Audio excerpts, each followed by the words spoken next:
오늘 우리 본문 시편 17편은 다윗의 기도라는 표제가 붙어 있습니다. 시편의 많은 내용들이 사실상 기도의 내용입니다. 시편 전체 가운데에 표제에 다윗의 기도라는 이 표제가 붙은 것은 5편에 불과합니다. 오늘 본문인 우리 17편, 86편, 90편, 102편, 142편 이렇게 5편이 있습니다. 많은 시편이 기도임에도 불구하고 왜 오늘 굳이 이 표제를 보게 되면 다윗의 기도라고 붙어 있는가? 거기에 대해서 우리는 정확히 모릅니다. 그럼에도 불구하고 이것을 그냥 다윗의 시라고 행하지 않고 다윗의 기도라고 말했을 때는 의미가 있다고 봅니다. 추측하건대 다른 시편들에는 기도와 다른 내용들이 복합적으로 섞여 있지만 다윗의 기도라고 표제가 붙은 이 시편들은 전체적인 내용이 기도로만 되어 있다라는 것만 우리가 알 뿐입니다. 자, 이런 표제의 내용을 우리가 이해를 하시고 오늘 이제 시편의 말씀을 보도록 하겠습니다. 오늘 이 시편 17편은 이 시편이 가지고 있는 중요한 측면적의 하나가 뭐냐면 언약에 관한 말씀입니다. 다윗은 사방에서 핍박을 받고 극심한 공경에 처해 있습니다. 그러나 그는 확신을 가지고 그와 같은 위협적인 상황들을 뛰어 넘어갑니다. 그러나 이것은 단순히 위험한 상황을 초월할 수 있는 다윗의 놀라운 믿음과 능력을 증거하는 것이 아닙니다. 오히려 그것은 1차적으로 언약 공동체의 신앙을 증거하고 있음을 보게 됩니다. 즉 희망과 그에 따른 확신을 가능하게 만든 것은 언약적 하나님의 본질에 대한 인식으로 다윗은 하나님 앞에 즉 여호와 앞에 기도하였다라는 것입니다. 이 부분에 대해서는 잠시 뒤에 다시 말씀을 드리겠습니다. 시편의 대부분은 다윗이 지었습니다. 그러기 위해서 우리가 이 시편을 이해하기 위해서는 누구를 알아야 됩니까? 다윗을 알아야죠. 그런데 우리가 다윗을 알기 위해서는 어디를 봐야 될까요? 물론 성경 전체를 다 봐야 되겠죠. 그러나 그 많은 성경 가운데서도 우리가 다윗에 대해서 알기 위해서는 사무엘서를 알아야 됩니다. 오늘 본문 17편도 그 배경이 다윗에 관한 배경이 기록이 되어져 있습니다. 다시 말해서 오늘 다윗이 17편을 다시 말해서 하나님 앞에 기도하는 그 내용의 배경이 어디에 있냐면 사무엘서에 들어있다라는 겁니다. 그래서 우리가 사무엘서를 이해를 하게 되면 다윗이 지금 하나님 앞에 기도하고 있는 그 상황들을 우리가 이해하게 된다라는 것이죠. 특별히 사무엘상 23장의 사건이 바로 오늘 본문 시편 17편의 배경을 이루고 있는 말씀입니다. 사무엘상 23장을 보게 되면 어떠한 장면이 나오냐면 다윗이 쫓기는 중에도 그일라 성을 블레셋으로부터 지켜주었지만 그일라 사람들의 배신으로 말미암아 십광야로 쫓겨나고 거기서도 사람들의 밀고로 말미암아 다시 마온이라는 광야로 도망가던 때에 하나님 앞에 기도하는 그러한 장면입니다. 쉽게 말하면 사람들에게 배신과 배반을 당하고 사울의 칼날 앞에 목숨이 위험한 상황 속에서 지금 다윗은 오늘 본문 시편 17편을 기록하면서 하나님 앞에 기도하고 있다라는 내용입니다. 좀 더 살펴보자면 다윗을 핍박하는 악인들은 누구입니까? 그들은 어떤 사람들입니까?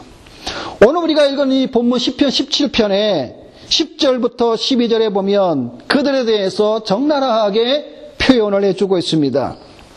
오늘 말씀에 뭐라고 말하고 있습니까? 그들의 마음은 기름에 잠겼으며 그들의 입은 교만하게 말하나이다. 이제 우리가 걸어가는 것을 그들이 에워싸서 노려보고 땅에 넘어뜨리려 하나이다.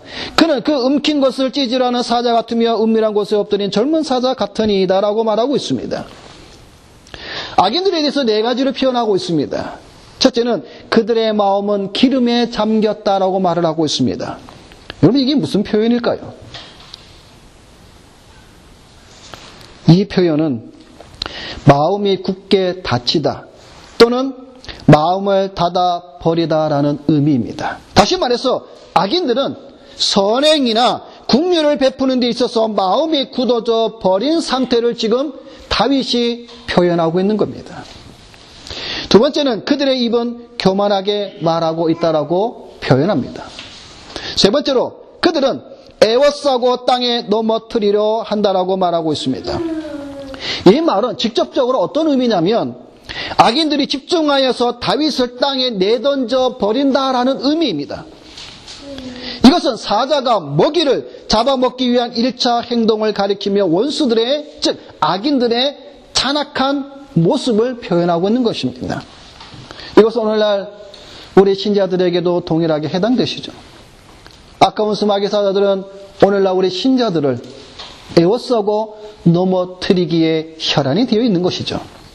네 번째로는 움킨 것을 찢고 은밀한 것에 엎드린 젊은 사자 같다라고 말하고 있습니다. 여러분, 우리 가끔 동물의 왕국이나 이런 동물의 프로그램을 보게 되면 사자가 먹이를 사냥할 때 어떻게 사냥을 합니까? 그냥 나 여기 왔다 잡아먹는 게 아니라 몸을 웅크리고 은밀하게 자신을 숨기면서 먹잇감에 가까이 더 나아가서 갑자기 잡아채죠. 이게 원수들이라는 것이죠. 이게 지금 악인들이라는 것이죠. 지금 다윗은 이 악인들이 이렇게 표현하고 있으면서 자신의 생명의 위협함을 하나님 앞에 기도하고 있는 것이 오늘 본문 시편 17편의 말씀이라는 것이죠. 이러한 상황에서 여호와 앞에 나가 기도하는 이 다윗의 모습을 통해 오늘 우리가 짧은 시간에 함께 은혜를 나누고자 하는 것입니다. 첫 번째로 오늘 우리가 살펴볼 말씀은 자신의 결백을 위해서 기도하고 있는 다윗의 모습을 보게 됩니다. 1절부터 5절까지의 말씀을 보게 되면 다윗은 지금 하나님 앞에 기도를 하는데 자신의 무죄함 또는 결백을 호소하고 있습니다. 그래서 어떤 믿음의 사람은 이 1절부터 5절까지의 내용이 마치 성전에 들어가는 입구와 같다라고 표현하기도 합니다. 다시 말해서 1절부터 5절은 본문 시편 17편의 서론이라고 말하고 있는 것입니다. 우리가 방금 성경의 말씀을 통해서 우리가 1절부터 5절까지의 말씀을 읽었습니다. 그런데 이 성경 구절을 다른 번역으로 제가 한번 읽어드리겠습니다. 현대인의 성경은 이 현대인의 성경은 오늘날로 말하면 리빙 바이블입니다. 거기에는 이렇게 번역을 하고 있습니다. 여러분, 오늘 여러분이 가지고 있는 성경 17편 1절부터 5절까지의 그 말씀과 지금 제가 번역해서 드리는 1절부터 5절까지의 내용을 한번 비교해 보면서 보시기 바랍니다. 여호와여, 나의 정당한 간청을 들어주소서. 나의 부르짖는 소리에 귀를 기울이소서. 거짓되지 않은 입술에서 나오는 내 기도를 들어주소서. 주는 언제나 공정하신 분이십니다. 나를 정당하게 판단하소서. 주께서 내 마음을 시험하시고 밤에 나를 조사하여 철저히 살피셨으나 나에게서 아무런 흠도 찾지 못하셨으니 내가 입으로 범죄하지 않은 것을 결심하였습니다. 나는 주의 말씀을 쫓아 스스로 조심하고 잔인하고 악한 자들과 어울리지 않았습니다. 나는 항상 주의 길을 따르고 그 길에서 벗어나지 않았습니다라고 번역하고 있습니다. 한마디로 말해서 다윗은 지금 의로운 재판장에게 자신의 정직함을 호소합니다. 빠짐없이. 그리고 그 마음을 누구보다도 잘 살펴주시는 하나님의 이름 여호와를 부르면서 기도하고 있습니다. 하나님은 영혼의 가장 깊은 내면을 꿰뚫어 보시는 분이심을 알고 다윗은 호소하고 있는 것입니다. 앞서 말씀드린 것처럼 이 당시 다윗은 사울과 악인들에 의해 무고히 고난을 당하고 있습니다. 이러한 위협과 고난과 고통 가운데서도 자신의 순전함을 지키고 자신의 범죄하지 않는 자신의 무죄함, 자신의 결백을 오늘 본문 시편 17편을 통해 하나님께 호소하고 있다는 것이죠. 다시 말해서 하늘의 법정에 호소하고 있다는 말입니다. 그래서 다윗은 이렇게 호소합니다. 1절에 여호와여 의의 호소를 들으소서 나의 울부짖음에 주의하소서. 지금 다윗이 어떻게 기도하고 있습니까? 울부짖으며 기도하고 있습니다. 그 마음이 얼마나 괴로웠으면 울부짖으면서 기도한다고 말하고 있겠습니까? 여러분, 기도는 머리나 손이나 발로 하는 것이 아니라 마음으로 하는 것입니다. 여러분의 기도가 아무리 아름다운 말로 치장이 되어 있다 하더라도 마음이 없는 기도는 울리는 꽹과리와 같습니다. 여러분이 기도할 때 아무리 거룩한 모습으로 두 손을 꼭 모으고 무릎을 꿇고 그러한 모습으로 기도를 한다고 해도 마음이 없는 기도는 위선에 불과합니다. 마음이 정직하지 않으면 이 모든 것은 헛된 것들에 불과하다라는 것입니다. 그러므로 성경에서는 기도를 무엇라고 말씀해 주고 있냐면 나의 심정을 통하는 것이라 표현하기도 하였고 내 마음을 통하는 것이다 라고 말하기도 하였습니다. 다시 말하면 기도란 우리의 심정을 하나님 앞에 토해내어 놓는 것을 말합니다. 그러므로 하나님께 기도로 가까이 나아갈 때는 우리의 마음과 심정으로 나아가야 한다라는 사실입니다. 그렇지 않다면 우리의 기도를 들으시고 용납하신다는 것을 우리는 확신할 수가 없습니다. 여러분들도 자신의 소리를 듣지 못하는데 어떻게 하나님께서 나의 기도를 들으셨다고 확신할 수가 있겠습니까? 그거는 불가능합니다. 또한 여러분들도 자신의 기도를 지켜보지 않는데 어떻게 하나님께서 지켜보실 것을 바라고 소망하겠습니까? 우리 마음에 와닿지 않는 기도는 하나님의 마음에도 와닿지 않는다는 사실을 우리는 알아야 됩니다. 그래도 우리 인간의 마음은 참 이상합니다. 자기가 기도하면서도 정성을 다하고 진심으로 기도하지 않는데 자신의 기도를 하나님께서 들어주시리라고 요구한다는 사실이죠. 이게 오늘날 얼마나 우리의 못된 우리 성도들이 가진 기도에 대한 욕심일까요?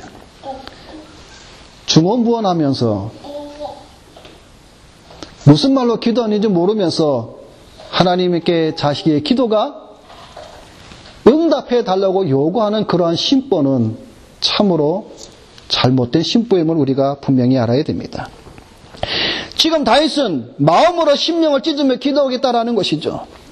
거짓되지 아니한 입술에서 나오는 나의 기도에 귀를 기울여 달라고 기도하고 있다라는 말입니다. 그래서 다윗은 또한 이렇게 기도합니다. 내가 결심하고 입으로 범죄치 아니하리이다라고 말하고 있습니다. 다윗은 비록 억울하게 사람들로부터 배신과 배반을 당하지만 그들에게 악으로 행하지 않겠다고 말하고 있는 겁니다. 이는 마치 욥의 고백을 듣는 것과 같습니다. 여러분도 잘 아시다시피 욥이 어려움에 당했을 때에 심지어는 자신의 아내가 하나님에 대하여서도 모욕할 때에 욥이 뭐라고 고백하고 있습니까? 욥기서 2장 10절에 보게 되면 이 모든 일에 욥이 입술로 범죄하지 아니하리라고 말씀하고 있습니다. 여러분, 우리 16세기의 신학자 중에 토머스 플레이피어라는 신학자가 이 구절에 대해서 이렇게 설명하고 있습니다. 그러므로 당신이 산에 있다면 롯의 아내처럼 뒤에 있는 소돔을 바라보지 말라. 당신이 방주 안에 있다면 노아의 까마귀처럼 방주 밖으로 나가지 말라. 당신의 몸을 깨끗이 씻었거든 돼지처럼 다시 흙으로 더럽게 하지 말라. 당신이 깨끗하게 되었거든 개처럼 다시 더러운 곳으로 뛰어들지 말라. 당신이 가나안 땅을 향하고 있다면 애굽에 있던 고기 삶는 냄비를 추억하지 말라. 당신이 지붕 위에 있다면 아래로 내려가지 말라. 손으로 쟁기를 잡았거든 뒤를 돌아보지 말라. 당신의 뒤에 남아있는 악을 생각하지도 말라라고 설명합니다. 이 신학자의 말에 여러분 우리가 한번 깊이 생각해 볼 필요가 있는 것입니다. 다윗은 범죄치 아니하고 오히려 주의 말씀을 따라 주의 길을 가리라고 오히려 고백합니다. 나의 걸음이 주의 길을 굳게 지키고 실족치 아니하였나이다. 여러분, 정직한 자의 인생은 그 사람은 길을 걸어갈 때에 자기 멋대로의 길을 걸어가지 않습니다. 그는 언제나 주님이 원하시는 길을 찾아간다라는 사실입니다. 그러면서도 그 길을 굳게 지키고 실족치 않는다라는 사실입니다. 여러분, 우리의 믿음의 선배들 가운데 사도 바울이 있습니다. 사도 바울은 죽음을 앞에 두고 자기의 사랑하는 믿음의 아들 디모데에게 이렇게 말을 합니다. 내가 선한 싸움을 싸우고 나의 달려갈 길을 마치고 믿음을 지켰으니, 이게 정직한 자의 길이라는 것이죠. 오늘 여러분들도 이 사도 바울의 고백처럼 믿음을 지켰다라고 우리가 우리의 숨이 끊어지는 그날에 고백할 수 있다면 참으로 복된 자라 말할 수가 있겠습니다. 시편 1편에서는 이러한 삶이 복된 삶이라고 기록합니다. 그러면서 뭐라고 기록합니까? 복 있는 사람은 이라고 시작을 합니다. 그 복 있는 사람이 누구입니까? 악인의 죄를 쫓지 않고 악인의 길에 서지 않고 오만한 자리에 앉지 아니하고 여호와의 말씀을 주야로 묵상하는 자로다라고 말씀하고 있는 겁니다. 이게 주님 앞에서 자신의 결백을 기도하고 있는 다윗의 모습이라는 겁니다. 두 번째로 오늘 우리가 이 본문 말씀을 통해서 살펴볼 것은 다윗은 주의 인자하심을 의지하며 기도하고 있다는 사실입니다. 우리 한번 7절을 봅시다. 오늘 본문 시편 17편 7절입니다. 7절에 뭐라고 말씀하고 있습니까? 주께 피하는 자들을 그 일어나 치는 자들에게서 오른손으로 구원하시는 주여 주의 기이한 사랑을 나타내소서. 어떻게 보면 오늘 이 7절이 오늘 시편에서 가장 중요한 중심이 되는 말씀이기도 합니다. 여기에 본문의 기이한 사랑은 선택된 자들에게만 주시는 하나님의 특별한 은혜를 말하고 있습니다. 다른 말로 하자면 인자입니다. 헤세드. 여러분, 지금 우리가 시편을 계속해 들어오면서 계속 반복 듣는 단어가 헤세드이죠. 인자, 헤세드. 여러분, 절대로 잊어버리지 마시기 바랍니다.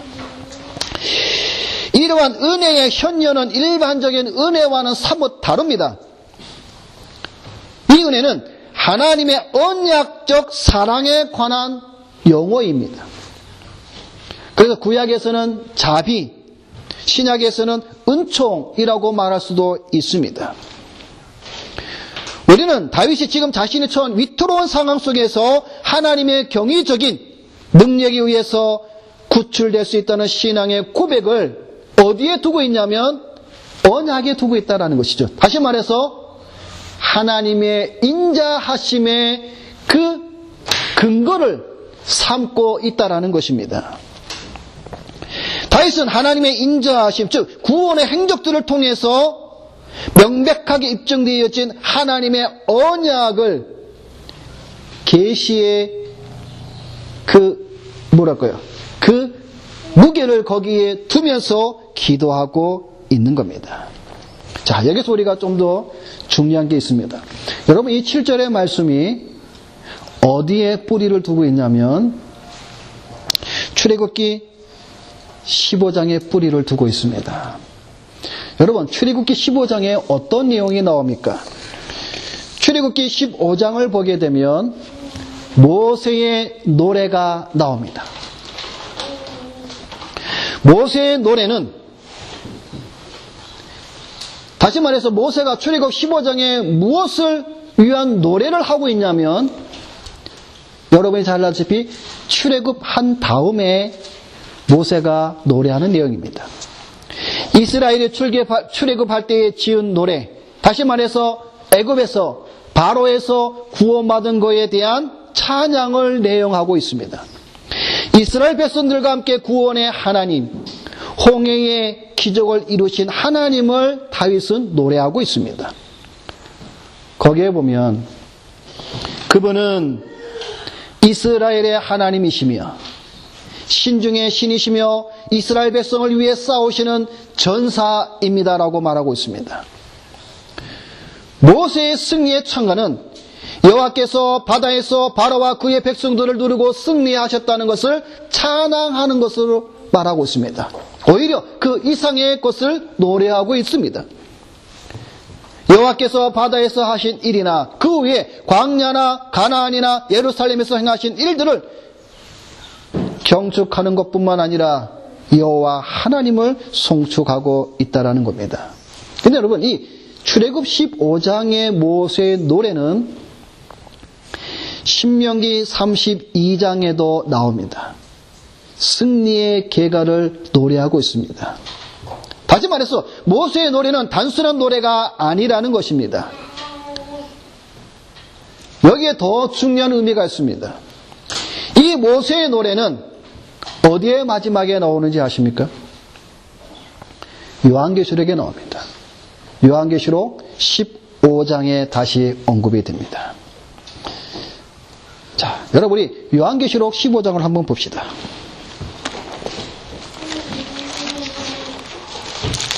신약성경 맨 뒤편에 있는 요한계시록 15장.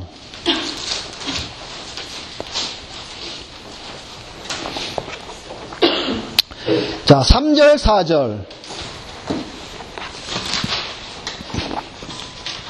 자, 요한계시록 15장 3절, 4절. 우리 다 같이 한번 읽어보겠습니다. 하나님의 종 모세의 노래, 어린 양의 노래를 불러 이르되 주 하나님 곧 전능하신 이시여 하시는 일이 크고 놀라우시도다. 만국의 왕이시여 주의 길이 의롭고 참되시도다.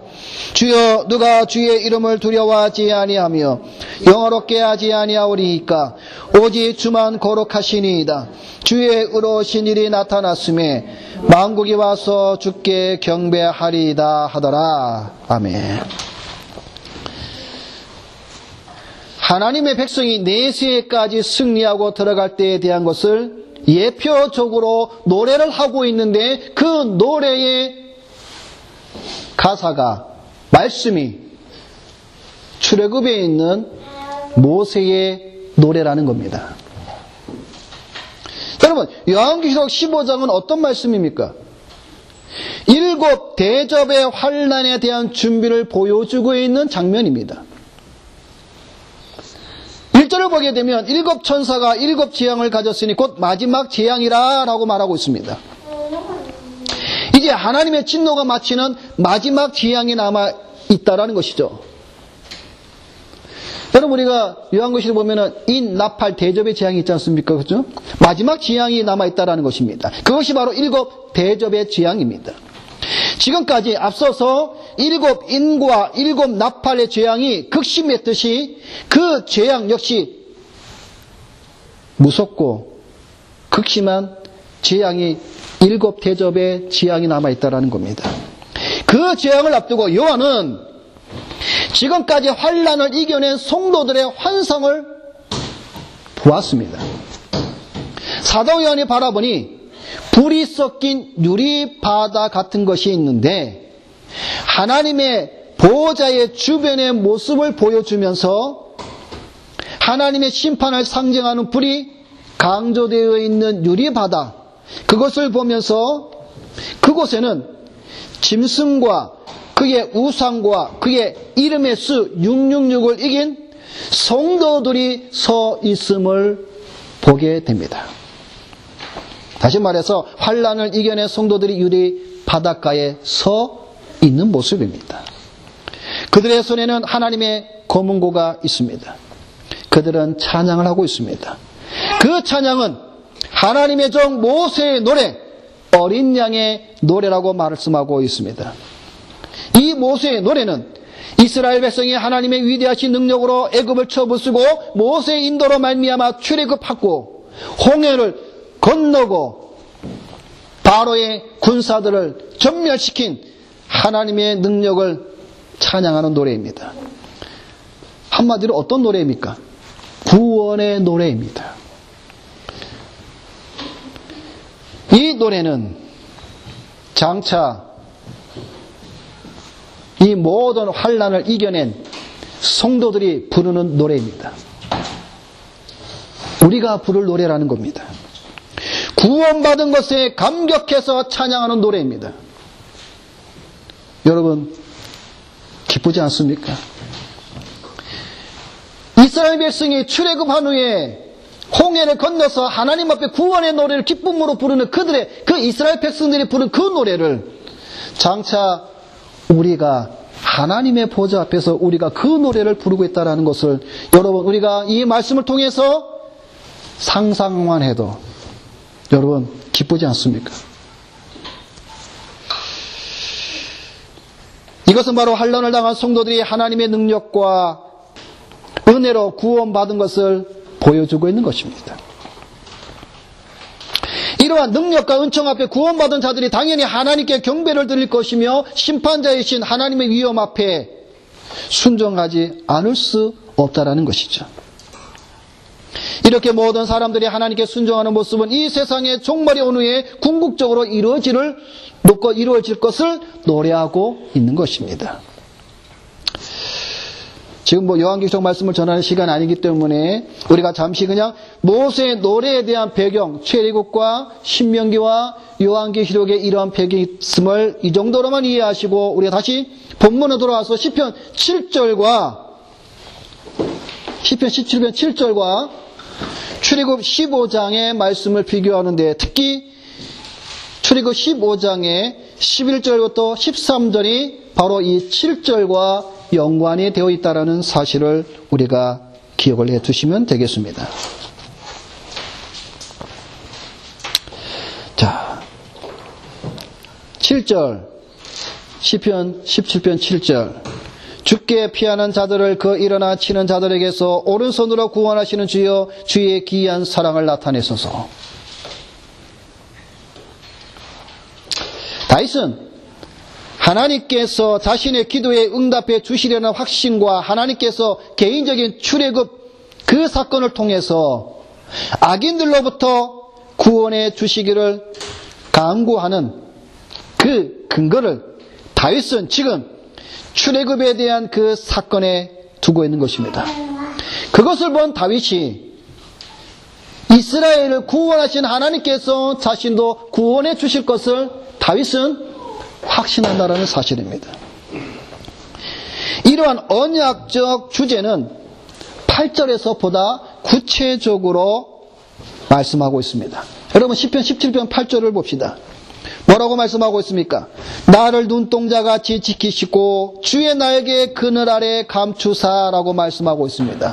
이 구절은 언약에 대한 모세의 노래, 특히 신명기 32장에 나오는 말씀, 특히 신명기 32장 10절과 11절에 보면 이렇게 말씀하고 있습니다.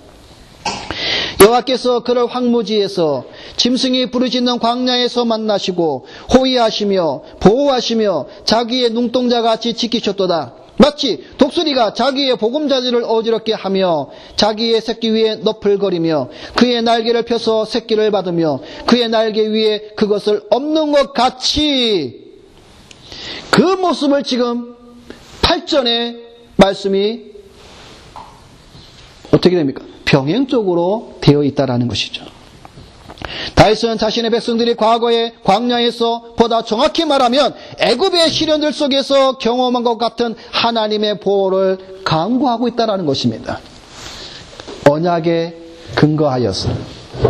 근데 그것이 말로만이 아니라 구체적으로 눈동자처럼 주의 날개 그늘 아래 보호하는 것처럼 하나님께서 다윗은 이스라엘 백성을 그렇게 행하듯이 자기에게도 하나님께서 눈동자처럼 주의 날개 그네로 아내로 자신을 보호해 주실 것을 확신하고 있었다는 것이죠. 그 확신 속에 다윗은 기도하고 있다는 겁니다. 여러분, 시편 17편은 다윗의 개인적인 시입니다. 그러나 이것은 다윗 개인이 뿐만 아니라 오늘 그에 속한 경건한 자들에게도 해당되는 말씀입니다. 마지막으로 오늘 본문 시편 17편을 통해서 세 번째로 볼 것은 다윗은 자신의 그 기도의 응답과 확신을 어디에서 찾냐면은 부활에서 찾고 있습니다. 다윗은 육체적 죽음에서 부활하여 하나님 앞에 서게 될 것을 확신하고 있었습니다. 바로 마지막 절 15절입니다. 15절에 보게 되면 나는 의로운 중에 주의 얼굴을 배우리니 깰 때에 주의 형상으로 만족하리다라고 말씀하고 있습니다. 여러분, 이 구절을 보면 우리는 또 몇 가지로 우리가 생각할 수가 있습니다. 짧게 우리가 한번 생각해 볼 것은 그가 온전한 행복을 누리는 때가 언제인가? 죽음의 잠에서 깰 때라는 것이죠. 또 우리가 생각할 것은 행복의 대상은 무엇이며 그 행복을 누리는 방법은 무엇인가? 행복의 대상은 주의 얼굴이며 행복을 누리는 방법은 주의 얼굴을 보는 것입니다. 또 우리가 생각할 것은 행복한 상태는 언제인가? 그것은 의로운 중에 있을 때입니다. 곧 내 마음으로 하나님의 뜻에 순복하고 의로운 통치를 받아들일 때 행복한 상태입니다. 우리가 한 가지 더 생각할 것은 그러면 그 행복의 수치, 그 정도는 어느 정도인가? 만족할 만큼입니다. 다윗은 지금 이것을 고백하고 있습니다. 15절에 정리해보면 이렇죠. 나의 행복은 주의 얼굴을 보는 것이며 주님의 의로운 중에 거하는 것이며 주께서 나에게 주시는 그 행복은 내가 만족하리만큼 주께서 주신다라는 사실입니다. 신자들이 이 땅에서 누리는 이런 기쁨이나 즐거움을 천국에서 누릴 기쁨과 비교하면 태평양에 비해 한 방울의 물방울 같고 포도원의 모든 포도에 비해 포도 한 송이와 같고 벌통의 모든 꿀에 비해 벌의 다리에 붙어있는 꿀과 같으며 밝은 종호의 빛에 비하면 새벽 요명의 빛과도 같다라고 말할 수가 있습니다. 그럼에도 불구하고 성령께서 우리의 마음을 기쁘게 하여 우리가 이 땅의 가나안에서 맛보게 하시는 물과 포도주와 꿀은 이 땅에서 누리는 그 모든 쾌락과 비교해 보아도 훨씬 우리를 만족하게 하고 소망할 만한 것임을 우리는 알 수가 있다라는 겁니다. 이 기쁨을 맛본 사람은 사마리아 여인처럼 우리는 이렇게 고백하지 않을 수밖에 없습니다. 주여, 이런 물을 내게 주사 목마르지도 않고 또 여기 물길로 오지도 않게 하옵소서. 이런 고백이 자동적으로 나올 수밖에 없다라는 것이죠. 이 세상의 모든 부귀와 영화로 채워주는 기쁨보다 성령께서 주시는 기쁨은 더 순수하고 충만하여 우리의 마음에 평안을 줍니다. 이 땅에서 누리는 기쁨도 이러하다면 하늘의 끝없는 영광에 몸을 적시는 영원한 하나님의 나라, 천국에서의 우리의 기쁨은 어떠하겠습니까? 영혼의 만족은 하나님을 보는 데에 있습니다. 우리가 죽음에서 깨어나 하나님의 얼굴을 배울 때에 우리의 영혼은 만족을 누립니다. 예수 그리스도는 하나님의 형상입니다. 그분은 우리보다 먼저 일어나시고 그분은 또한 우리의 몸도 일으키실 것입니다. 신자들이 마지막 날에 깰 때에 우리는 하나님의 형성과 그분의 아들의 형상을 보고서 만족할 것입니다. 여러분, 지금 이 시편 17편의 15절에 다윗이 주의 얼굴을 배우리니 깰 때에 주의 형상으로 만족하리이다. 여러분, 이 말씀은 단순한 말씀이 아닙니다. 우리 영혼이, 오늘 이 자리에 여러분들이 참으로 그리스도를 믿고 하나님을 섬기는 자들이라면 우리가 장차 죽음의 잠에서 깨어서 하나님 앞에서 그의 형상 예수 그리스도를 바라볼 때에 우리의 영혼이 느끼는 그 기쁨과 그 충만은 어느 정도가 되겠습니까? 이루 말할 수가 없습니다. 할렐루야 찬송이 저절로 우리의 입술에서 흘러넘칠 것입니다.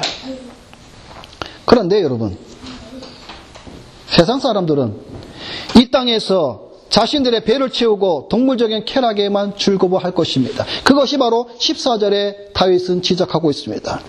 14절에 뭐라고 말씀하고 있습니까? 여호와여, 이 세상에 살아있는 동안 그들의 분깃을 받은 사람들에게서 주의 손으로 나를 구하소서. 그들은 주의 제물로 배를 채우고 자녀로 만족하고 그들의 남은 산업을 그들의 어린 아이들에게 물려주는 자니이다.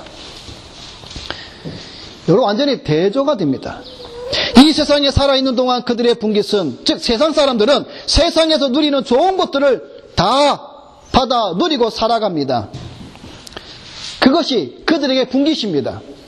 여러분, 세상 사람들의 분깃은 이 땅에서 한정되어 있죠. 그런데 여러분,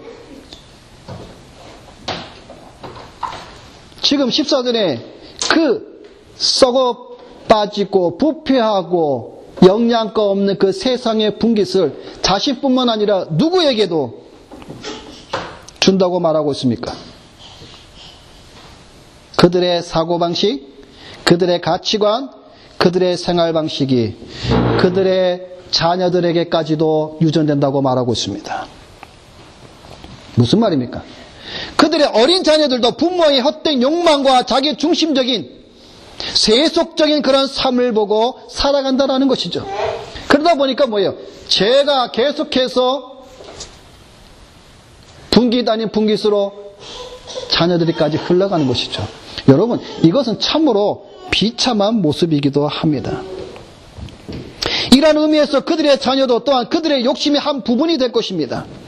대를 이어서 바벨탑을 쌓아가는 것과 같은 걸 우리는 생각할 수가 있습니다. 결국 그들에게는 무엇이 없습니까? 부활의 소망이 없기 때문에 그렇습니다. 여러분, 참 비교되지 않습니까? 세상 사람들은 세상의 분깃을 통해서 이 땅에서, 그러나 다윗은 내가 죽음의 잠에서 깰 때에 주의 형상으로 만족하리이다. 여러분, 이것은 비교할 수조차도 없는 그러한 상황입니다.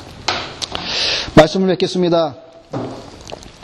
하나님은 다윗에게 있어서 방어자이시며 도와주시는 자이시며 그의 기도를 응답하시는 분입니다. 그러나 악인들에게 있어서는 심판자이십니다. 하나님은 악인들을 정죄하고 부끄럽게 하실 것입니다. 하나님께서는 신자들이 고난당할 때에 정직하고 순수한 영으로 하나님께 간구하기를 원하십니다. 또한 그러면서도 입으로 범죄치 아니하며 하나님의 공의로우신 판단을 기다림으로 스스로 주의 길에서 벗어나지 아니하고 실족지 아니하며 그 길을 찾아 더 나갈 것입니다. 신자들은 세상에서 옳은 판단을 받지 못합니다. 때때로 억울한 일을 당합니다.